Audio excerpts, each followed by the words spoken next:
چیز چھوڑ دیں گے لیکن تیرا دامن کبھی چھوڑنے کے لیے تیار نہیں۔ تو بہرحال صحابہ میں سے کوئی بھی صحابی ہے، حتیٰ کہ وہ شخص، وہ صحابی جس نے صرف اور صرف ایک بار مصطفیٰ کریم صلی اللہ علیہ وسلم کا ایمان کے ساتھ دیدار کیا اور پھر وفات ہو گئی، اس ایک بار ایمان کے ساتھ اللہ کے نبی کو دیکھ لینے کا اتنا اجر و ثواب ہے، اس سے اتنا مقام بن جاتا ہے کہ دنیا کا بڑے سے بڑا ولی بھی ان کی شان کا مقابلہ نہیں کر سکتا۔ حضرت علی ہو یا حضرت عمر ہو، عثمان غنی ہو یا صدیق اکبر ہو، حضرات حسنین ہو یا کوئی بھی اور ہو، ایک مومن آدمی کے لیے وہ آنکھوں کے تارے ہیں۔ ایماندار ہو کر، جس کو اللہ کے قرآن پر ایمان ہے، محمد رسول اللہ صلی اللہ علیہ وسلم کے فرامین پر یقین ہے، وہ کبھی بھی کسی صحابی کے متعلق بد زبانی نہیں کرے،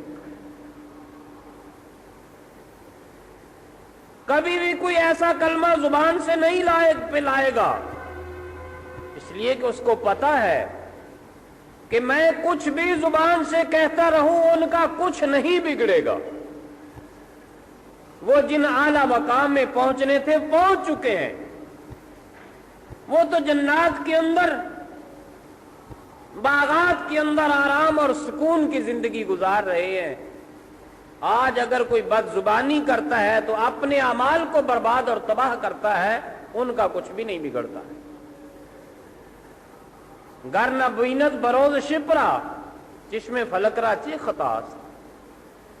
اگر چمگادڑ کو سورج اچھا نہیں لگتا تو اس میں سورج کا تو کوئی قصور نہیں، اس کو اپنا علاج کرانا چاہیے، اپنی بینائی کا علاج کرانا چاہیے۔ تو اگر محمد رسول اللہ صلی اللہ علیہ وسلم کے صحابہ کسی کو اچھے نہیں لگتے تو اس میں ان کا کوئی قصور نہیں، یہ تو دیکھنے والے کی آنکھوں کی خرابی ہے۔ ہمارے نزدیک کوئی بھی صحابی ہے وہ صاحب قدر ہے، صاحب عزت ہے، قابل احترام ہے، قابل عظمت ہے، قابل رفعت ہے۔ حضرات حسنین مکرمین اللہ کے پیغمبر صلی اللہ علیہ وسلم بعض اوقات محبت سے اٹھا لیتے ہیں، کندھے پر بٹھایا ہوا ہے۔ ایک آدمی آ کر کہنے لگا نعم المرکب، کتنی پیاری سواری ہے نوجوان، اے لڑکے تجھے ملی ہوئی۔ آپ نے فرمایا نعم الراکب، اگر سواری بہترین ہے تو سوار بھی بے نظیر ہے۔ پیغمبر علیہ الصلوۃ والسلام نے حسنین مکرمین کو گود میں بٹھایا ہوا اور آپ فرماتے ہیں اللہم انی احبہما، اے اللہ مجھے یہ پیارے لگتے ہیں، تو بھی ان سے محبت رکھ۔ فرمایا ہما ریحانتا یا من الدنیا، یہ میری دنیا کی خوشبوئیں ہیں۔ سیدہ شباب اہل الجنہ، یہ اہل جنت کے سردار ہوں گے۔ بعض اوقات کھیلتے ہوئے آتے ہیں، اللہ کے پیغمبر صلی اللہ علیہ وسلم خطبہ کے دوران منبر سے اتر کر اٹھا لیتے ہیں جا کر۔ بعض اوقات نماز کے دوران کمر پر چڑھ جاتے ہیں۔ حدیث کے اندر آتا ہے کہ جب تک خود وہ اترتے نہیں تھے نبی علیہ السلام سجدے سے نہیں اٹھتے تھے۔ لیکن اس مہینے میں ان کو کچھ بدتمیزوں نے دھوکے سے بلوایا،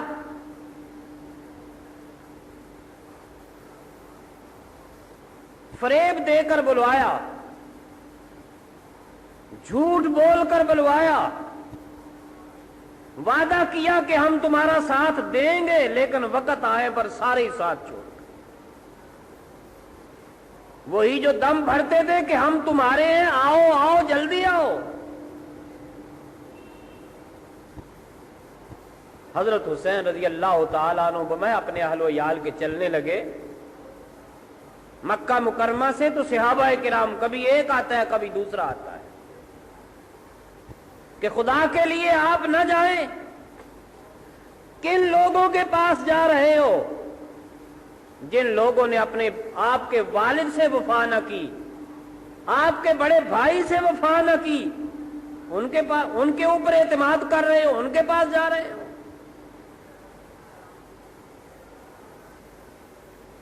سیدنا حضرت علی رضی اللہ تعالیٰ عنہ کو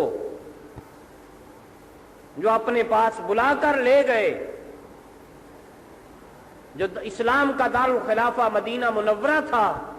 حضرت علی نے مدینہ کو چھوڑ کر کوفے کو دارالخلافہ بنایا،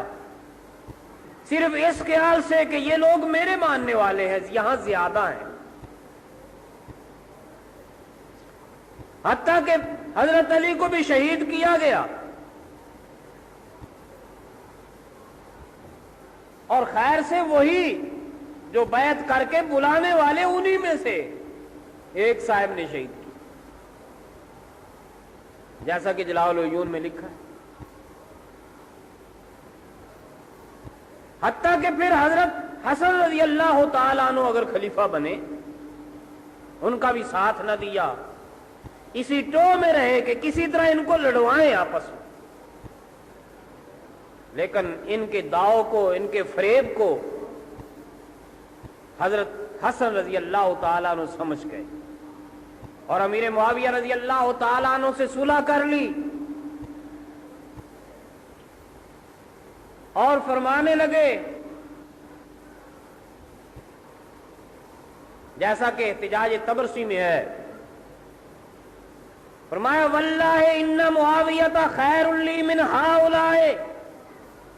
مجھے اللہ کی قسم ہے ان لوگوں کے مقابلہ میں جو لوگ کہتے ہیں کہ ہم تیرے ہیں، تیری جماعت کے ہیں، تیری پارٹی کے ہیں، تیرے گروہ اور تیری پارٹی کے ہیں، واللہ ان معاویۃ خیر لی من ہؤلاء، مجھے اللہ کی قسم ہے کہ ان لوگوں سے بدرجہ مجھے امیر معاویہ اچھے لگتے، اور ان کی کوشش یہی رہتی تھی، بلکہ صراحتاً فرمایا کہ یہ اس انتظار میں ہے کہ کب میں ان کے ساتھ لڑوں، مسلمانوں کے ساتھ۔ بہرحال حضرت حسین رضی اللہ تعالیٰ عنہ کو بلوایا کہ ہم تمہارا ساتھ دیں گے، کئی ہزار آدمی ہم تیار ہیں، لیکن نتیجہ یہ نکلا کہ جب بلوا لیا پھر سارے ہی ساتھ چھوڑ گئے۔ بہرحال اللہ والوں پر امتحان آتے رہے، انبیاء پر بھی آئے، اور جتنا کوئی نبیوں کے زیادہ قریب ہوتا ہے، جتنا بھی پیغمبر سے کسی کا زیادہ تعلق ہوتا ہے، اتنی ہی اس پر زیادہ آزمائشیں آتی ہیں۔ ارشاد پیغمبر ہے صلی اللہ علیہ وسلم، فرمایا اشد البلاء الانبیاء ثم الامثل فالامثل، سب سے زیادہ آزمائشیں اور امتحانات انبیاء کرام علیہم الصلوات والتسلیمات پر آتے ہیں، ثم الامثل فالامثل، پھر اس کے بعد درجہ بدرجہ جتنا کسی کا نبی سے تعلق ہوتا ہے اتنی اس کے اوپر امتحان اور آزمائش آتی ہے۔ انبیاء پہ آئیں، اولیاء اللہ پہ آئیں، انبیاء کے ماننے والوں پر آئیں، حتیٰ کہ یہاں تک کٹھن حالات ہو گئے۔ اللہ فرماتے ہیں وَظَنُّوا أَنَّهُمْ قَدْ كُذِبُوا، اتنے کٹھن حالات ہو گئے، اتنی مصائب آئے انبیاء کرام پر کہ انبیاء کے ماننے والوں کو، بعض کو یہ خیال گزرنے لگا کہ شاید ہماری امداد اب نہیں آئے گی اللہ کی طرف سے۔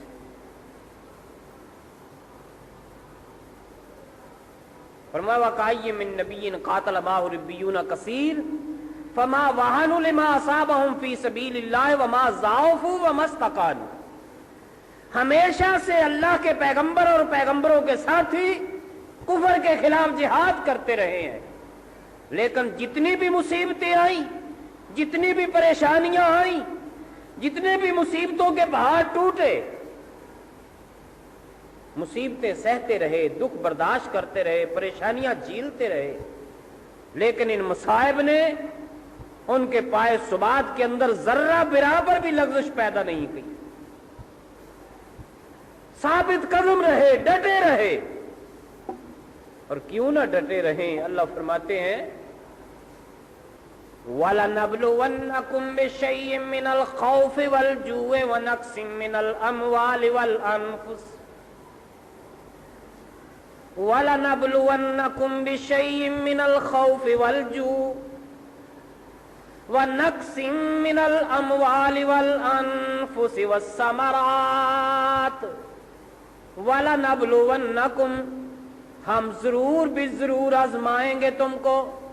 جانچیں گے تمہیں، پرکھیں گے تمہیں، تمہاری آزمائشیں ہوں گی، ابتلاعات کے اندر مبتلا کیا جائے گا، آزمائشوں اور امتحانوں کے اندر ڈالا جائے گا۔ وَلَنَبْلُوَنَّكُمْ بِشَيْءٍ مِّنَ الْخَوْفِ، کبھی کسی دشمن کا خوف طاری کریں گے، وَجُوعٍ، کبھی بھوک اور قحط سالی بھی آ سکتی ہے۔ فرمایا وَلَنَبْلُوَنَّكُمْ بِشَيْءٍ مِّنَ الْخَوْفِ وَالْجُوعِ وَنَقْصٍ مِّنَ الْأَمْوَالِ وَالْأَنفُسِ، کبھی مالی نقصانات بھی ہو سکتے ہیں اور کبھی جانوں کے نقصان بھی ہو سکتے ہیں، عزیز و اقارب شہید ہو جائیں، قتل ہو جائیں،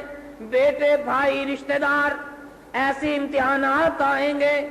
لیکن فرمایا وَبَشِّرِ الصَّابِرِينَ الَّذِينَ إِذَا أَصَابَتْهُم مُّصِیبَةٌ، بشر، اے میرا پیغمبر صلی اللہ علیہ وسلم، بشر، بشارت دے دو، خوشخبری سنا دو میرے ان بندوں کو،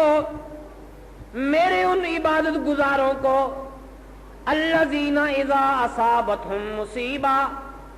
جن کی صفت یہ ہے،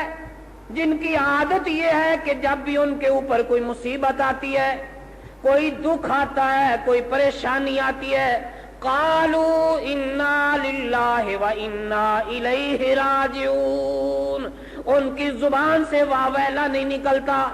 ہائے دہائی نہیں دیتے پھرتے، پیٹتے نہیں پھرتے، بال نہیں نوچتے پھرتے، بازاروں کے اندر، گلی کوچوں کے اندر روتے دعائیں دیتے نہیں پھرتے، بلکہ ان کی عادت یہ ہے کہ قالوا انا للہ و انا الیہ راجعون، ان کا کمال یہ ہے کہ ان کی زبان سے ضرور یہ نکلتا ہے انا للہ و انا الیہ راجعون، اے مالک الملک، یہ جو نفس تو نے ہم سے چھین لیا، لے لیا، یہ جس کی روح کو تو نے قبض کر لیا، یہ بھی تیری ہے، ہم بھی تیرے ہیں، آج تو نے اس کو لے لیا، ہم بھی تیرے پاس آنے والے۔ محمد رسول اللہ صلی اللہ علیہ وسلم کی صحابیہ ہے، خامد جنگ پر گیا ہوا ہے، سفر پر گیا ہوا ہے، بعد میں جب وہ خامد آنے کا وقت ہوا، آنے سے پہلے بچہ فوت ہو جاتا ہے، عورت ذات ہے، خامد آیا، پہلی بات خامد سے کہتی ہے کہ اللہ کے بندے ایک بات تو بتا مجھے کہ ایک میری پڑوسن نے مجھ سے آریتن مانگواں ہار لیا تھا زینت کے لیے، پہننے کے لیے، اب میں مانگتی ہوں وہ دیتی نہیں ہے۔ دیکھیے کتنی زیادتی نہیں وہ کر رہی کہ جس کی چیز ہو اگر وہ واپس لینا چاہے تو وہ جب چاہے واپس لے لے، کسی کو اس کے اندر دخل دینے کی اجازت نہیں ہوتی ہے۔ خامد کہنے لگا یہ تو بالکل بجا بات ہے کہ جب چیز تیری ہے، کسی چیز کا مالک اگر اپنی چیز کو واپس لینا چاہے تو اس کے اندر رکاوٹ نہیں بننا چاہیے، بلکہ بخوشی اس کو واپس کرنا چاہیے۔ جب اس نے یہ بات کہی تو کہنے لگی اللہ کے بندے کہ وہ خداوند قدوس نے جو نعمت عطا فرمائی تھی، وہ جو فرزند عطا کیا تھا، اللہ نے اس کو واپس لے لیا۔ یہ طریقہ سکھایا محمد رسول اللہ صلی اللہ علیہ وسلم نے اپنے صحابہ کو اور صحابیات کو۔ جنگ احد میں یہ افواہ پھیل گئی کہ محمد صلی اللہ علیہ وسلم شہید کر دیے گئے۔ عورتیں آ رہی ہیں دوڑی ہوئی، ان میں ایک قبیلہ انصار کی ایک عورت ہے، امرت بنو نجار، نام نہیں لکھا، اتنا ہی لکھا ہے ایک عورت ہے بنو نجار کی، حواس باختہ، ہوش اڑے ہوئے، اسی پریشانی کے عالم میں بھاگتی آ رہی ہے، اور جو بھی ملتا ہے اس سے پوچھتی ہے ماذا فعل رسول اللہ، مجھے بتاؤ کہ اللہ کے نبی صلی اللہ علیہ وسلم کا کیا حال ہے۔ جو ملتا ہے، کوئی کہتا ہے اللہ کی بندی، اللہ کے پیغمبر تو صحیح سالم ہے، لیکن تیرا بیٹا شہید ہو گیا ہے، کوئی پرواہ نہیں۔ دوسرے سے ملتی ہے، وہ کہتا ہے اللہ کی بندی تیرا خامد شہید ہو گیا، کوئی پرواہ نہیں۔ کسی نے کہا تیرا بھائی شہید ہو گیا، کسی نے کہا تیرا باپ شہید ہو گیا، لیکن اس کی زبان پر ایک ہی جملہ ہے کہ ماذا فعل رسول اللہ، مجھے یہ بتاؤ کہ اللہ کے پیغمبر کا کیا حال ہے صلی اللہ علیہ وسلم۔ رسول اللہ صلی اللہ علیہ وسلم قریب آئے، صحابہ نے کہا آپ اللہ کے فضل سے ٹھیک ہیں، صحیح ہیں؟ کہنے لگی نہیں، ارونی ہے، مجھے دکھاؤ تو صحیح آپ کہاں ہیں۔ دیکھا تو دیکھتے ہی کہنے لگی یا رسول اللہ، باپ کی شہادت اور جدائی کا صدمہ برداشت ہے، خامد کی جدائی کا صدمہ برداشت ہے، بیٹے کی جدائی کا صدمہ برداشت ہے، باپ اور خامد کی جدائی کا صدمہ برداشت ہے، چاروں رشتے، باپ بھی، بیٹا بھی، خامد بھی، بھائی بھی، چاروں شہید ہو چکے ہیں، پرواہ نہیں، کل مصیبت بعد کا جلالو، صرف آپ کو دیکھ لینے سے ہی میرے سب غم غلط ہو چکے۔ علامہ شبلی فرماتے ہیں بڑھ کے آگے رخ روشن کو جو دیکھا تو کہا، بڑھ کے آگے رخ روشن کو جو دیکھا تو کہا، تم ہو سلامت تو پھر ہیچ ہے سب رنج و علم، باپ بھی، بیٹا بھی، برادر بھی، شوہر بھی فدا، اے شہیدی تیرے ہوتے ہوئے کیا چیز ہے ہم۔ اللہ کے پیغمبر صلی اللہ علیہ وسلم چاروں رشتے، لیکن اس عورت نے واہ ویلا نہیں کیا، بال نہیں نوچے، کپڑے نہیں پھاڑے، ہائے دعائی نہیں کی، بازاروں میں شور غوغا نہیں مچایا۔ معلوم ہوتا ہے کہ اللہ کے پیغمبر کی یہ تعلیمات کا اثر ہے۔ رسول اللہ صلی اللہ علیہ وسلم کے چچا حضرت حمزہ، جن کو اصل اللہ کے پیغمبر صلی اللہ علیہ وسلم نے لقب دیا سید الشہداء الحمزہ، حضرت حسین بھی شہید ہے رضی اللہ تعالی، کربلا میں شہید ہونے والے سب شہید ہیں، لیکن سید الشہداء کا خطاب اللہ کے پیغمبر نے حضرت حمزہ کو دیا ہے۔ سید الشہداء حضرت حمزہ ہیں، کوئی اور بڑے سے بڑا آدمی بھی سید الشہداء نہیں کہلوا سکتا۔ جس کو سید الشہداء کا لقب اللہ کے پیغمبر نے دیا ہے، سید الشہداء وہی رہیں گے۔ باقی شہید ہیں، بڑے مقام والے ہیں، بڑی فضیلت والے ہیں، بڑی بلندی اور برتری اور عفت والے ہیں، ان کے شان اور مقام میں کا کوئی اندازہ نہیں لگا سکتا، لیکن سید الشہداء کا جو لقب اللہ کے پیغمبر نے جس کو دیا ہے، اس لقب کے وہی مستحق۔ تو حضرت حمزہ شہید ہوئے جنگ احد میں، اور نہایت ہی ظلم کے ساتھ شہید کیا گیا، لیکن اللہ کے پیغمبر صلی اللہ علیہ وسلم نے یہ انداز اختیار نہیں کیا۔ صحابہ کرام پہ مصیبتوں کے پہاڑ توڑے گئے، جسم ٹکڑے ٹکڑے لہو لہان ہو گئے، ریزہ ریزہ کر کے کاٹ دیا گیا سارا جسم، لیکن کوئی ایسا انداز نہیں. اگر یہ دین ہوتا، یہ بھی اسلام ہوتا، یہ بھی کوئی ایمان کا حصہ ہوتا، تو محمد رسول اللہ صلی اللہ علیہ وسلم سب سے پہلے حضرت حمزہ کا تابوت بنا کر بازاروں میں لیے پھرتے اس کو، صحابہ کو کہتے کہ آؤ ذرا ماتم کر لیں حمزہ کا. اگر یہ دین ہوتا، رسول اللہ صلی اللہ علیہ وسلم حضرت خدیجہ کا ماتم کرتے.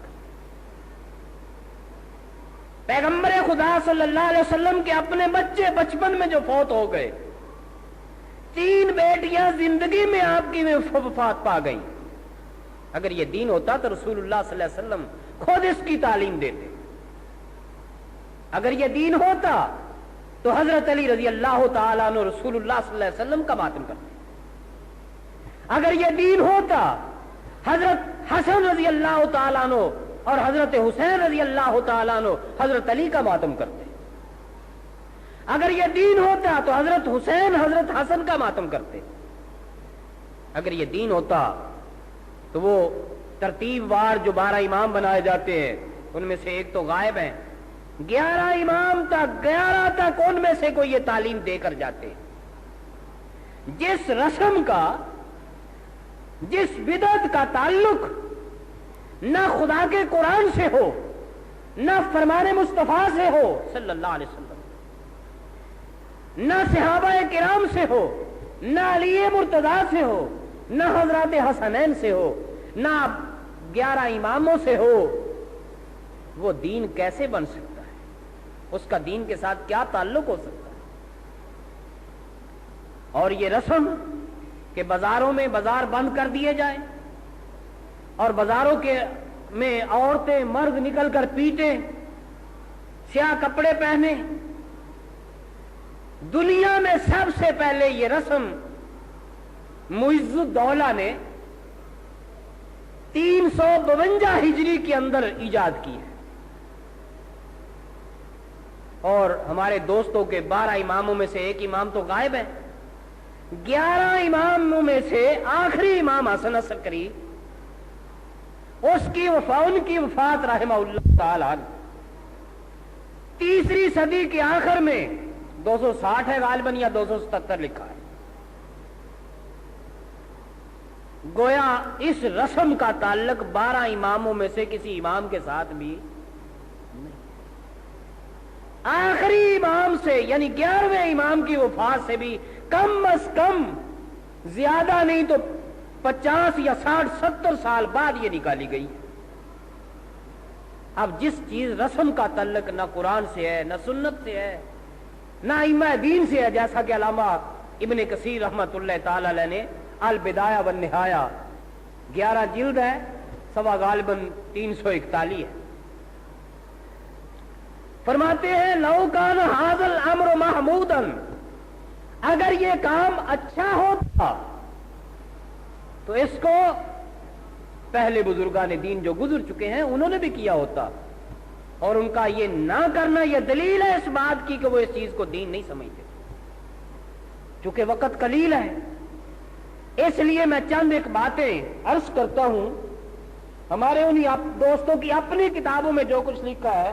چلو اور کچھ نہیں پڑھتے تو انہی کو پڑھ لیں. یہ کتاب ہے نہج البلاغہ.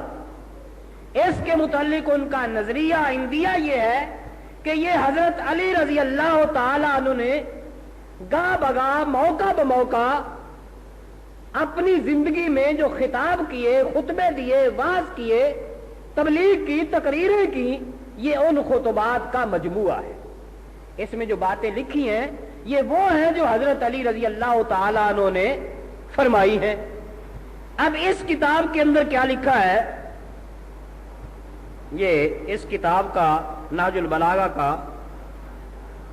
سر 10 صفحہ 660 ہے.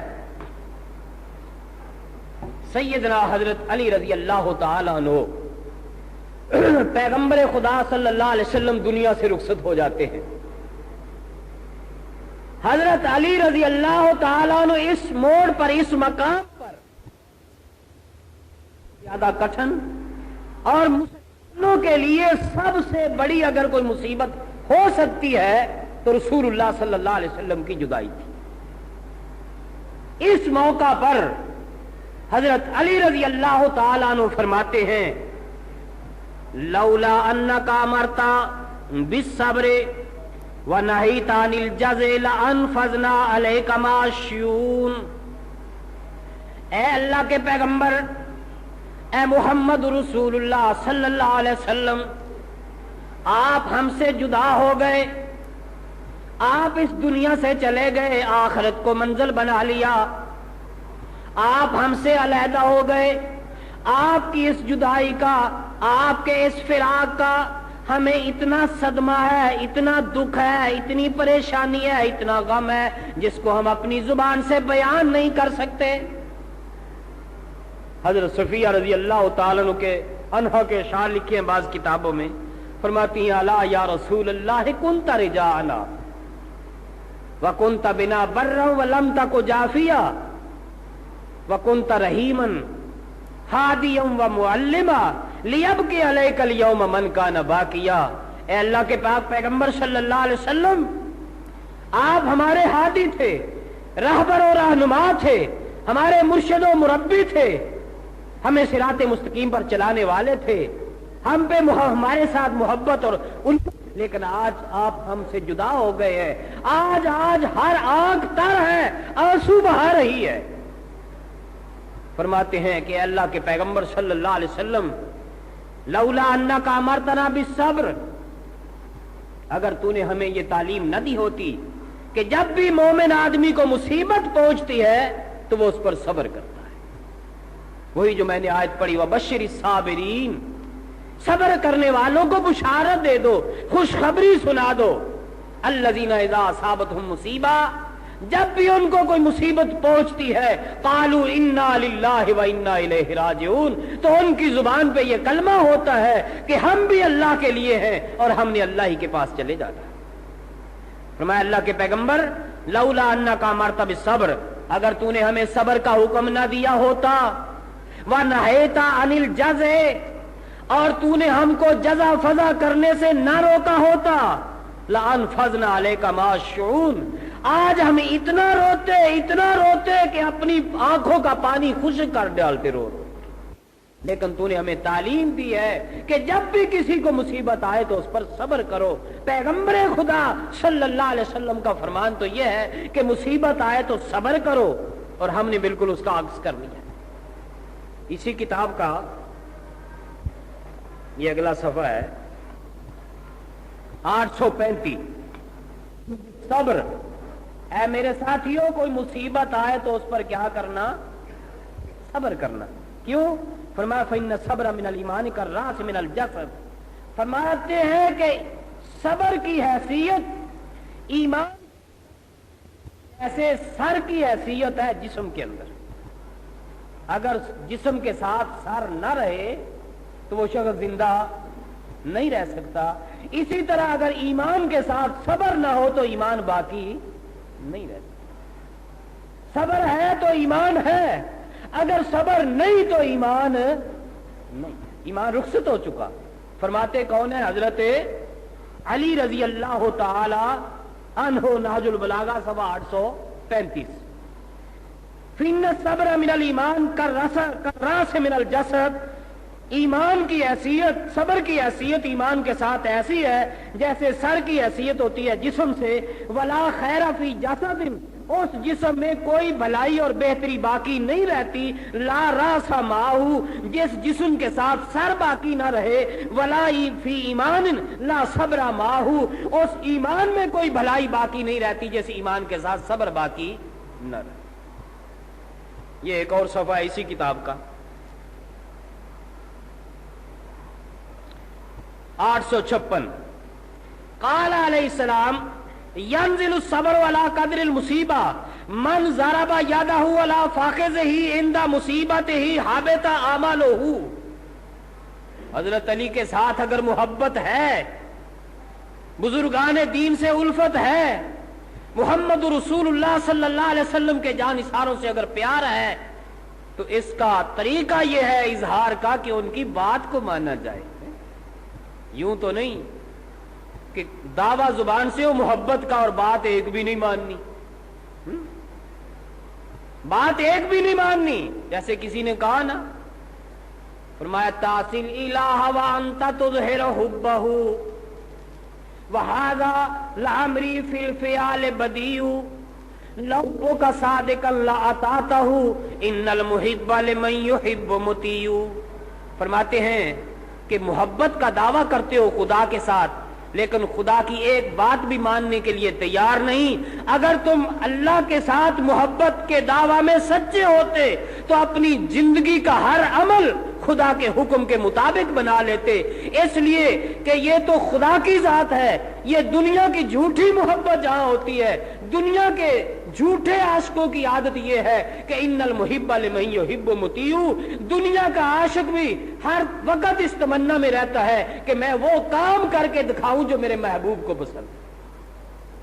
میرے مطلوب کو پسند ہے. ایک دنیا کا عاشق